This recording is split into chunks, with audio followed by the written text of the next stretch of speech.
হাতে যেটা দেখা যাচ্ছে এটা একটা বালার পাত। এই পিঠে স্বর্ণ আর এই পিঠে ব্রোঞ্জ। স্বর্ণ আর ব্রোঞ্জ একসাথে চাপ দিয়ে আমরা এরকম একটা পাত তৈরি করি, দেখতে পাচ্ছেন। এবার এটা এইভাবে মুড়িয়েই বালার শেপ দেওয়া হবে, যেখানে ব্রোঞ্জ নিচে পড়ে যাবে আর স্বর্ণর পাত উপরে থাকবে। এইবার শুরু হচ্ছে বালার পাতটি গোল করা। গোল করার পরে এই পাতটি আবার মজবুত করে দড়ি দিয়ে বাঁধা লাগবে আমাদের, যাতে এটা ঝালতে সুবিধা হয়। না ঝাললে তো ভিতর থেকে গালা সব বের হয়ে আসবে। এজন্য আমরা এটা ভালো করে এখন বেঁধে নেব।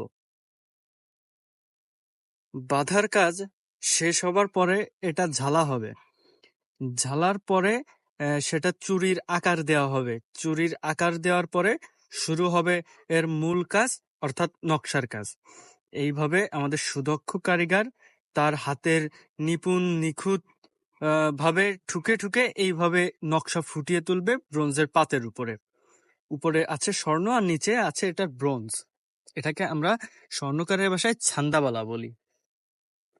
এইভাবে আমাদের সুদক্ষ কারিগর তার নিপুণ হাতে ঠুকে ঠুকে নকশাগুলো ফুটিয়ে তুলবে।